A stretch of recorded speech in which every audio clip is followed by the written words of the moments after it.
a ajuda da sua mãe, Jesus havia já dominado o dialeto da língua aramaica da Galileia. E agora o seu pai começava a lhe ensinar o grego. Maria conhecia pouco grego, mas José falava fluentemente tanto o aramaico quanto o grego. O manual de Jesus para o estudo da língua grega era a cópia das escrituras dos hebreus, uma versão completa da lei dos profetas, incluindo os salmos, que havia sido presenteada a eles ao deixarem o Egito. Havia apenas 2 cópias completas das escrituras em grego em toda Nazaré, e uma delas, estando na família do carpinteiro, fez da casa de José um local muito procurado e proporcionou a Jesus conhecer uma quantidade quase sem fim de estudantes e buscadores sinceros da verdade. E antes que esse ano terminasse, Jesus já havia assumido a custódia desse manuscrito de grande valor. O primeiro grande choque de Jesus na sua vida de menino ocorreu quando ele ainda não tinha 6 anos. Ele acreditava que seu pai e a sua mãe teriam resposta para todas suas perguntas, mas não foi bem assim. Imagine a surpresa dele quando, ao perguntar a seu pai sobre a causa de um pequeno terremoto que tinha acabado de acontecer,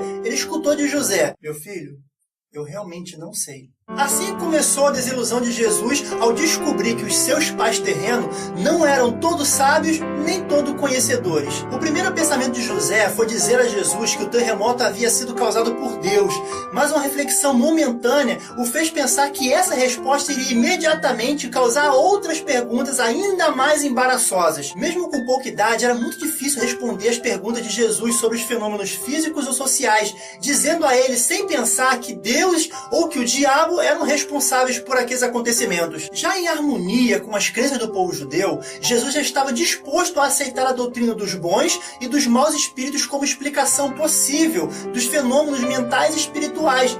Mas muito cedo ele começou a duvidar de que essas influências pudessem ser responsáveis pelos acontecimentos físicos do mundo natural. Antes que Jesus tivesse 6 anos de idade, no começo do verão do ano 1 a.C., Zacarias, Isabel e João, o filho deles, vieram visitar a família de Nazaré. Jesus e João tiveram momentos felizes durante esse que foi o seu primeiro encontro. Embora os visitantes só pudessem ficar por alguns dias, os presentes conversaram sobre muitas coisas, inclusive sobre os planos futuros para os seus filhos.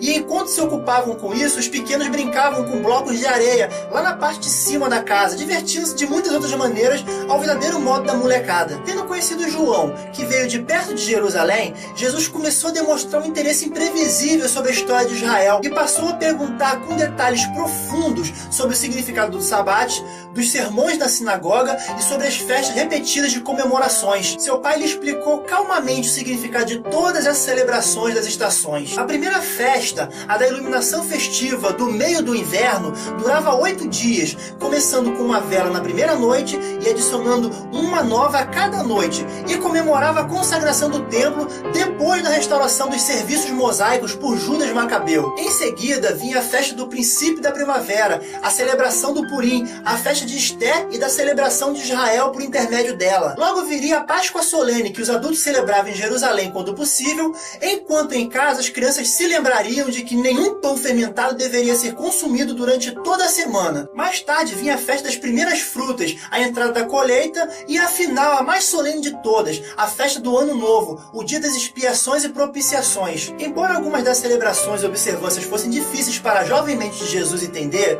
ele as ponderou seriamente e então aderiu à alegria da festa dos tabernáculos, a estação anual de férias de todo o povo judeu, o tempo em que eles acampavam em grandes tendas e se entregavam à alegria e prazeres. Esse relaxamento do modo mais solene e reverente de comunicação com a deidade era um tanto desconcertante para os seus pais, especialmente para sua mãe, mas nada o convenceria a mudar. No momento da oração, ele falaria suas preces exatamente como lhe foi ensinado.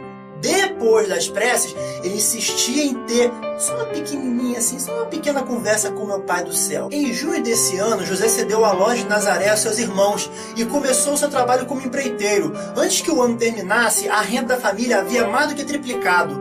Nunca mais, até a morte de José, a família de Nazaré sentiu um aperto da pobreza. A família cresceu e ficou cada vez maior, e eles gastaram muito dinheiro com a educação e as viagens complementares, pois as rendas crescentes de José manteve-se no ritmo crescente das despesas. Nos poucos anos seguintes, José fez uma quantidade considerável de trabalho em Caná, Belém da Galileia, Magdala, Naim, Séforis, Cafarnaum e Endor. bem como muitas construções na região de Nazaré. À medida que Tiago crescia o suficiente para ajudar a sua mãe no trabalho de casa e cuidar das crianças mais novas, Jesus fazia viagens frequentes a essas cidades e vilas vizinhas com o seu pai.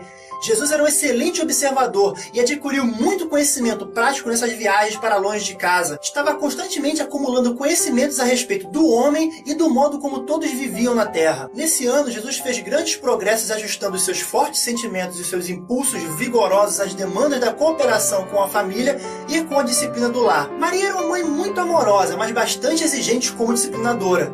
Porém, de muitos modos, José exercia um controle muito maior sobre Jesus, pois era hábito seu assentar-se com o menino e lhe explicar tudo sobre as razões implícitas pelas quais havia necessidade de disciplinar os desejos pessoais em deferência ao bem-estar e à tranquilidade da família. Depois de explicar a situação a Jesus, ele ficava, de um modo inteligente, sempre disposto a cooperar com os desejos de seus pais e com as regras da casa. Grande parte nisso do seu tempo disponível, ele passava estudando as flores e as plantas de dia e à noite estudava as estrelas.